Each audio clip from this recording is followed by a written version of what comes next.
Assalamualaikum warahmatullahi wabarakatuh. Jumpa lagi dengan saya, Pak Vicky. Pada kesempatan kali ini saya akan mencoba menjelaskan materi Quran Hadis kelas 3, yaitu hukum bacaan qalqalah. Baik, pada pertemuan sebelumnya saya sudah menge-share materinya, namun belum saya jelaskan. Oke, hukum bacaan qalqalah. Yang perlu kita bahas terlebih dahulu yaitu huruf qalqalah. Huruf qalqalah itu ada 5 ya teman-teman ya. Yang pertama ada ba, kemudian ada jim, kemudian ada dal, kemudian ada huruf to, dan yang terakhir ada huruf qaf. Nah, bagi teman-teman yang pengen gampang menghafal huruf qalqalah ini, tinggal dibaca aja baju di toko. Nah, itu kalau dikasih harokat ya, bisa dibaca dengan baju di toko. Nah, itu hurufnya ada ba, jim, dal, to, sama qaf. Baik, kita pelajari dulu pengertian qalqalah. Qalqalah menurut bahasa artinya getaran suara.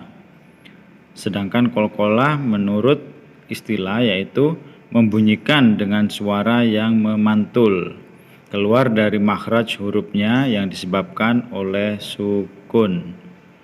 Oke, nanti ada contohnya ya teman-teman ya. Jadi membunyikan dengan suara yang memantul atau digetarkan yang keluar dari makhraj hurufnya yang disebabkan oleh sukun. Jadi huruf ba, jim, dal, to, sama qaf tadi itu berharokat sukun. Nah, itu kalau ada huruf-huruf tersebut yang berharokat sukun itu sudah pasti bacaannya itu qalqalah. Baik, macam-macam qalqalah. Qalqalah itu ada 2 ya teman-teman ya. Yang pertama ada qalqalah sugro. Sugro itu artinya kecil, yaitu apabila ada huruf qalqalah mati atau berharokat sukun di pertengahan kata.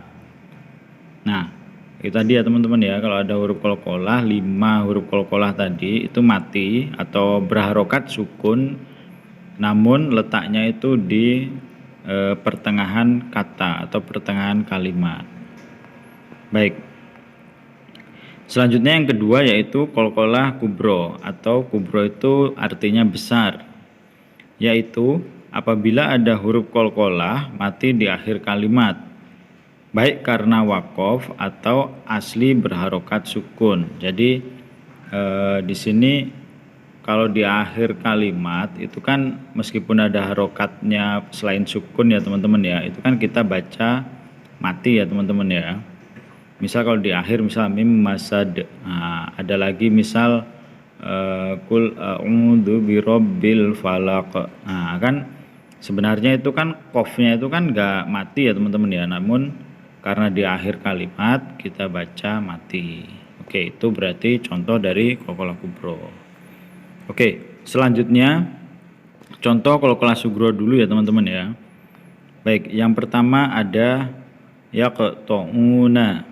Nah, ini karena huruf qafnya ini sukun.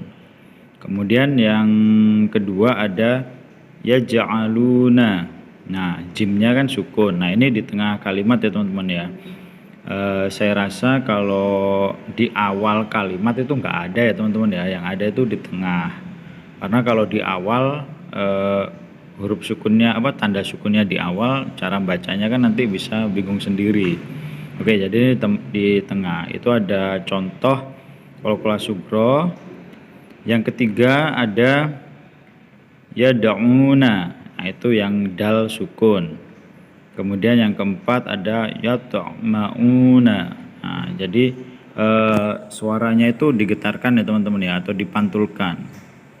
Kemudian ada yabghuna. Nah, bedanya qalqalah sugro dengan qalqalah kubro.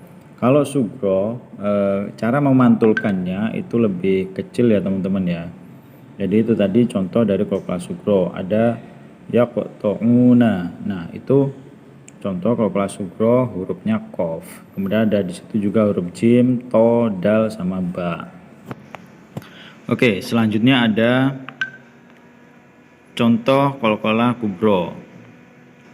Baik, yang pertama ada an-najmus tsaqib. An-najmus tsaqib. Nah, itu kan di akhir ya. Baknya itu sebenarnya kan nggak sukun ya teman-teman ya. Namun karena di akhir kalimat atau yang disebabkan dengan wakof, nah itu dibaca seolah-olah itu mati. Jadi an-najmus tsaqib.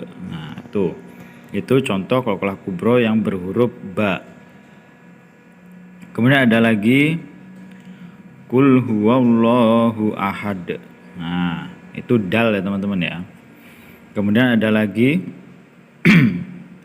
min syarri ma khalaq. Nah, jadi itu huruf qaf. Ada lagi as-samaa'i dzatil buruj. Nah, itu jim. Kemudian yang terakhir min waraihim muhit. Nah, jadi itu ya. Nah, jadi nanti kalau misal ada soal atau pertanyaan, misal ada kalimat qul huwallahu ahad. Nah, kalau ada biasanya pertanyaannya seperti ini ya teman-teman ya. Pada kalimat di atas huruf qalqalah yaitu, nah berarti jawabannya huruf dal ya teman-teman ya, karena di situ qalqalahnya itu dal. Kenapa kok tidak qaf? Nah, karena qafnya itu kan tidak dibaca mati. Jadi yang dibaca mati itu dal. Nah, itu sebabnya hurufnya itu dal. Kalau yang pertama itu kan misalnya an-najmus tsaqib. Nah, itu huruf qalqalahnya yaitu ba. Itu juga dengan seterusnya. Oke, jadi itu materi kita pada kesempatan kali ini ya teman-teman ya. Semoga materinya bermanfaat, semoga anak-anak bisa paham. Selamat belajar. Saya minta maaf yang sebesar-besarnya apabila ada salah kata dalam menjelaskan. Oke, saya akhiri. Assalamualaikum warahmatullahi wabarakatuh. Terima kasih.